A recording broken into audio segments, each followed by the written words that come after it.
주의 종을 찾으소서라는 제목으로 하나님 말씀 잠시 전하겠습니다. 우리가 시편 119편 당연히 알고 계시겠지만 성경에서 가장 긴 장입니다. 오늘 119편을 다 읽으면 참 좋겠지만 우리 119편 읽으면 예배 끝납니다. 그래서 제가 다 읽을 수는 없고 오늘 마지막 절에 대해서 제가 받은 은혜가 있어서 여러분과 좀 함께 나누고자 합니다. 우리 사실은 성경만 읽고 가도 저는 새벽 예배는 받을 은혜는 다 받는다고 생각을 합니다. 왜냐하면 새벽 예배가 저희가 대단한 설교를 듣기 위해 온 것이 아니라 새벽 예배는 드리는 것 자체가 은혜가 있습니다. 오는 것이 은혜고 여기 앉아 있는 것이 은혜고 또 말씀에 귀를 기울이는 게 은혜고 그리고 또 말씀이 채워져서 기도하고 돌아가는 게 다 은혜입니다. 예배의 본질 자체가 원래 주님께 드리는 거잖아요. 여러분 우리 드리기 위해 왔잖아요. 오늘 드리시면 그것이 복이고 우리가 꼭 뭘 얻어서가 아니라 꼭 깨달아서가 아니라 이렇게 잠깐만 말씀의 비를 맞고 가도 흠뻑 젖지 않더라도 우리 주님 앞에 서는 것만으로도 그것이 은혜이며 우리의 능력인 줄로 믿습니다. 그래서 제가 119편 다 읽어도 은혜가 되겠지만 우리 마지막 절 한 절 읽고 오늘 거기서 주님이 주신 은혜를 함께 나누고자 합니다. 먼저 119편이 왜 긴지부터 여러분께 좀 말씀을 드리고 시작을 하려고 합니다. 이미 성경 공부를 좀 하시고 아시는 분들은 아시겠지만 히브리어는 알파벳이 몇 개일까요? 22개입니다. 영어는 알파벳이 26개입니다. 근데 히브리어 그 알파벳 바로 22개를 하나씩 알렙벳으로 해서 A부터 Z까지 첫 글자가 8행씩 따라와서 22 곱하기 8 하면 모르시더라도 176이라고 찍으시면 돼요. 네, 오늘 176절 읽었으니까 160 더하기 16 해서 176절이 되는 그런 긴 시편이 나오는 겁니다. 브루그만이 이 시편이 이렇게 길고 또 이렇게 A부터 Z까지 되어 있는 이 시편이 중요한 이유를 몇 가지 말하는데 첫째는 교훈적인 목적이 있다고 합니다. 이건 제 생각인데 우리 도레미파 배울 때 도는 하얀 도라지 레는 둥근 레코드 들어보신 적 있으십니까? 네, 도레미파솔라시. 그러니까 그거 한 글자 한 글자 앞자를 따서 말하면 이게 외우기가 쉽고 이해가 되듯이 하나님의 말씀을 율법을 A로부터 Z까지 그 앞자를 따서 시작해서 하나하나 깨닫게 하고 알게 하는 목적이 있었다는 거죠. 왜 하나님의 말씀이 귀한지 우린 처음부터 끝까지 우리 모든 인간의 언어를 통해서 그것을 말하고자 하는 겁니다. 여러분의 입술도 왜 하나님께서 귀하신지를 항상 증거하는 입술이 되어야 합니다. A부터 Z까지. 둘째로는 알파벳이 이제 히브리어는 22개밖에 안 됩니다. 그런데 A부터 Z라는 것, 알렙부터 타우라는 것, 이 히브리어 알파벳 처음부터 끝까지 이 모든 것이 우리 인간의 모든 삶을 말합니다. 그래서 영어 표현에도 A to Z 하면은 모든 것을 말합니다. 알렙부터 타우까지 이 모든 것, 이 우리의 인간의 모든 삶 속에 하나님의 말씀이 절대적이시라는 것, 하나님의 말씀이 온전하게 함께 해야 된다는 것, 이것이 강조되는 말씀이 바로 이 시편 119편의 말씀이라는 것이죠. 한번 오늘 말씀 우리 읽은 176절을 근데 한번 좀 생각해 보세요. 다시 한번 말씀을 보십시오. 이른 양같이 내가 방황하오니 주의 종을 찾으소서. 내가 주의 계명을 잊지 아니함이니이다. 여러분 잠시 이 말씀을 묵상해 보세요. 제가 길게 묵상해 보라고 말씀을 드리는 건 아닌데 한번 이 말씀을 생각해 보세요. 우리 176절 되는 말씀 가운데 굉장히 유명한 말씀이 많이 있습니다. 예를 들어서 9절에 청년이 무엇으로 그 행실을 깨끗하게 하리이까 주의 말씀만 지킬 따름이니이다. 들어보셨죠? 뭐 더 유명한 말씀은 105절 말씀이죠. 주의 말씀은 내 발의 등이요 내 길의 빛이니이다. 아멘. 여러분이 시편의 저자라면 119편 하나님의 말씀의 온전함, 완전함, 소중함, 모든 것 되심을 결론 짓는 말씀을 뭐로 쓰시면 좋을 것 같습니까? 여러분 같으면 이거를 뭐로 결론을 내면 좋을 것 같으세요? 이렇게 좋은 말씀 많으면 176절은 마땅히 주님의 말씀은 완전합니다. 주님의 말씀은 영원합니다. 이렇게 끝나면 좋지 않을까요? 그런데 시편 저자는 오늘 전혀 우리의 예상 외에 마지막 절을 적고 있습니다. 이른 양같이 내가 방황하오니. 여러분 굉장히 뚱딴지 같지 않습니까? 하나님의 말씀의 완전함을 얘기하고 하나님의 말씀의 소중함을 얘기하는데 마지막 절에 뭐라고 고백합니까? 이른 양같이 내가 방황한다라고 고백하고 있습니다. 이건 굉장히 의외의 결말 아닐까요? 119편의 말씀의 결말이 왜 우리가 이른 양같이 방황하는 것일까요? 성경 말씀을, 하나님의 말씀을 알레부터 타우까지, 우리 기역부터 히읗까지 모든 곳에서 지키고 사랑하고 고백했던 이 사람이 왜 이른 양같이 방황합니까? 이걸 여러분 우리 어떻게 받아들여야 할까요? 여러분 여기에는 우리 인간의 피할 수 없는 정체성이 담겨 있는 겁니다. 우리가 아무리 율법을 달달 외우고 능통하고 철저하게 지키고 밤낮으로 공부하고 수고하고 애쓰고 노력하고 눈물 흘려서 지켜도 우리 인간은 이른 양같이 방황하는 존재라는 거예요. 이 말씀이 알레부터 타우까지 모든 곳에서 하나님의 말씀이 소중함을 말하고 나는 그 말씀을 지키고 싶다고 말하는데 밤낮 말씀대로 살고 말씀대로 노력해도 결국 인간은 넘어지고 방황하고 실수하는 것이 우리 인간의 모습이라는 겁니다. 여러분 어쩌면 그것이 바로 우리가 율법을 묵상하고 배우는 역설적인 이유일 수도 있습니다. 왜냐하면 나는 방황하는 존재니까요. 나는 길을 잃어버릴 수밖에 없는 존재이니까요.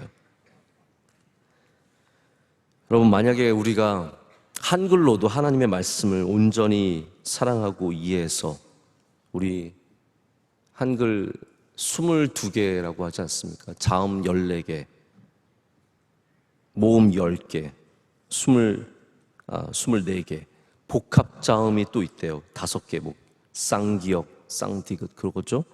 이중모음, 에, 왜 이런 거 다 합쳐서 40개라고 합니다. 우리가 이 40개의 한글로 모든 하나님의 말씀을 다 풀어서 이해하고 지키고 눈물 흘리며 외워도 우리가 방황하는 존재라는 사실은 변하지 않는다는 거예요. 여러분 그렇기 때문에 우리가 말씀을 더 붙잡는 겁니다. 방황하는 존재이기 때문에 말씀을 더 붙잡을 수밖에 없는 거죠. 미국 청년 집회가 있습니다. 우리나라도 뭐 청년 대회들이 가끔씩 수련회 같은 거 있는데 미국은 정말 대규모로 모여서 우리 뭐 상암 경기장 같은 곳에서 모여서 어마어마한 콘서트와 말씀 집회하는 패션이라는 대회가 있습니다. 패션이 아니라 패션. 네. 패션 2023년에 누가 메인 스피커였냐면요. 데이비드 플래시라고 하는 아주 유명한 목사님, 젊은 목사님이 메인 스피커로 올라왔어요. 근데 여러분, 청년들에게 무슨 말씀을 전하면 좋을까요? 이 시대의 청년들에게 가장 영향력 있게 젊은 목사님이 올라와서 어떤 말씀을 전하면 인기 끌 수 있고 사람들의 마음을 감동시킬 수 있을까요? 이 데이비드 플랫 목사님이 뭘 말씀을 전했냐면 로마서 1장부터 8장까지를 외워서 설교했습니다. 그러니까 설교를 안 해요. 로마서를 1장부터 8장까지 그냥 외웠어요. 앞에 나와서. 대신에 뭐 외우는 것처럼 외우는 것이 아니라 설교하듯이 외웠죠. 영어 성경은 우리보다 조금 더 평상어, 아무나 쓰는 그런 편안한 언어로 되어 있기 때문에 진짜 그냥 설교하시는 것 같더라고요.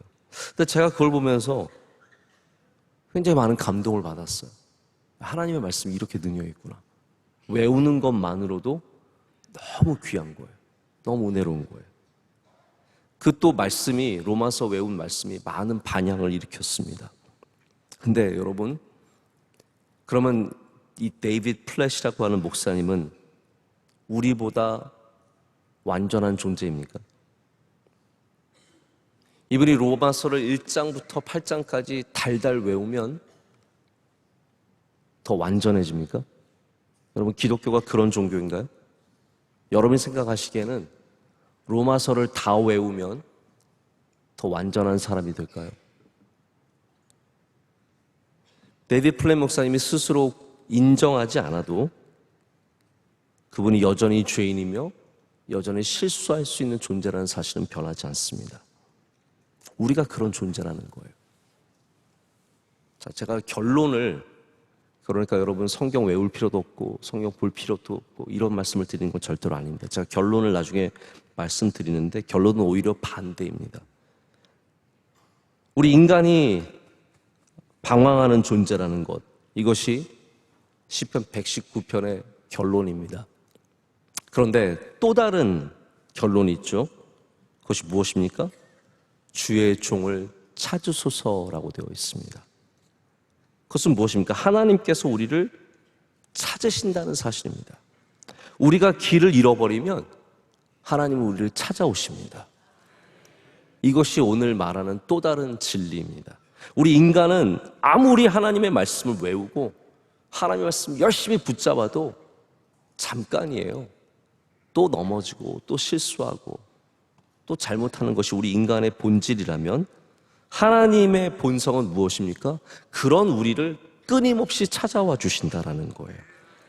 그런 우리를 절대로 포기하지 않으신다라는 겁니다. 우리가 하나님을 신뢰하는 이유 중에 하나가 하나님이 변치 않으시기 때문 아닙니까? 하나님은 우리 인간과 다르십니다. 그래서 하나님은 변치 않으시는 속성을 갖고 계세요. 하나님은 사람과 같지 않으십니다. 우리와 같이 맨날 마음이 변하고 삶이 변하는 그러한 존재가 아니십니다. 우리가 넘어지는 존재라면 하나님은 우리를 일으키시는 분이십니다. 우리가 눈물을 흘리는 존재라면 하나님은 우리의 눈물을 닦아주시는 분이십니다. 우리가 실수하는 존재라면 하나님은 우리를 위로하시는 분이시고, 그래서 우리가 아무리 성경을 외우고 밤낮 붙잡아도 우리가 죄를 짓는 존재라는 사실은 변하지 않습니다. 그것이 우리 인간성입니다. 근데 여러분, 어쩌면 율법을 붙잡고 살면 죄를 덜 지을지 몰라요. 여러분 가운데 말씀으로 깨어있는 사람이 죄를 확실히 덜 짓죠.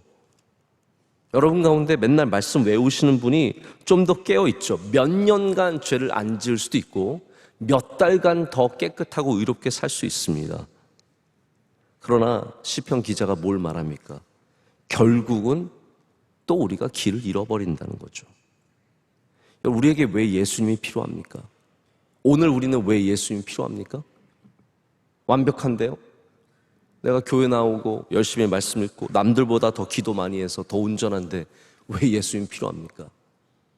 여러분, 그러면 성경을 1년에 열독하는 사람은 예수님이 더 필요하고 성경을 일독하는 사람, 그 사람에 비해서 훨씬 더 예수님이 덜 필요한 존재입니까? 아니잖아요.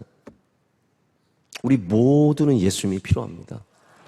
여러분이 얼마나 기도하든 얼마나 성경을 읽든 성경을 달달 외우든 우리 모두는 예수님이 오늘도 필요하고 지금 이 시간 필요합니다. 왜냐하면 우리의 본성이 길을 잃는 존재이기 때문입니다. 근데 거기에 하나님께서 우리를 찾아오신다는 거죠. 이게 변하지 않는 진리입니다. 근데 이게 끝일까요? 제가 아까 말씀드렸죠. 결론이 있다고요. 그렇지 않습니다. 오늘 마지막 말씀은 뭐라고 얘기하겠습니까? 내가 주의 계명들을 잊지 아니함이니이다 라고 말합니다. 내가 주의 계명들을 잊지 않겠다고 말합니다.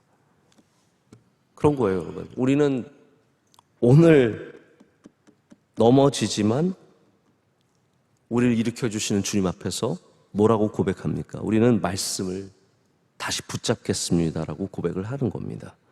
넘어져도 다시 일어나서 말씀 앞에 서야 됩니다. 실수해도 다시 돌아와서 주님의 말씀으로 나아가야 합니다. 말씀을 잊지 않기 위해서 다시 처음으로 돌아가야 합니다. 우리 119편 1절 말씀 한번 보실까요?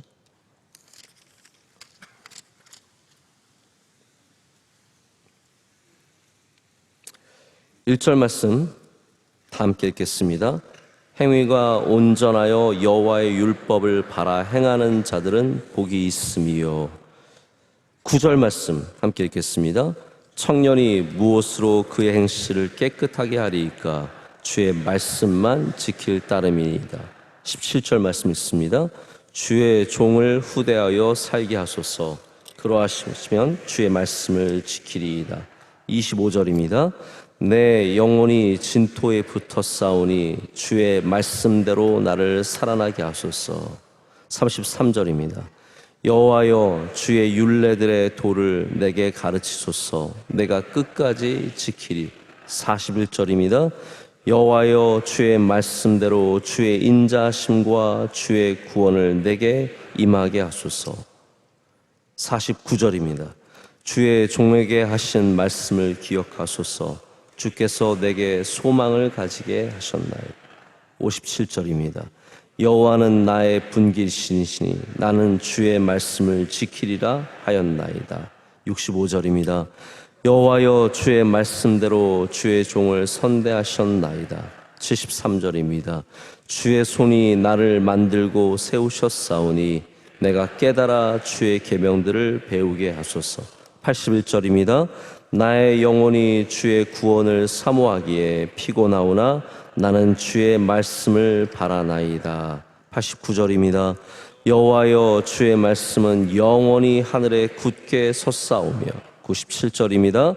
내가 주의 법을 어찌 그리 사랑하는지요. 내가 그것을 종일 작은 소리로 읊조리나이다. 105절입니다. 주의 말씀은 내 발의 등이요 내 길의 빛이니이다. 113절입니다. 내가 두 마음 품은 자들을 미워하고 주의 법을 사랑하나이다. 121절입니다. 내가 정의와 공의를 행하여 싸우니 나를 박해하는 자들에게 나를 넘기지 마옵소서. 129절입니다. 주의 증거들은 놀라움으로 내 영혼이 이를 지키나이다. 137절입니다. 여호와여 주는 의로우시고 주의 판단은 옳으시나이다. 145절입니다. 여호와여 내가 전심으로 부르짖었사오니 내게 응답하소서. 내가 주의 교훈들을 지키리이다. 153절입니다. 나의 고난을 보시고 나를 건지소서. 내가 주의 율법을 잊지 아니함이니이다. 161절입니다. 고관들이 거짓으로 나를 핍박하오나 나의 마음은 주의 말씀만 경외하나이다. 169절입니다. 여호와여 나의 부르짖음이 주의 앞에 이르게 하시고 주의 말씀대로 나를 깨닫게 하소서. 아멘. 아멘.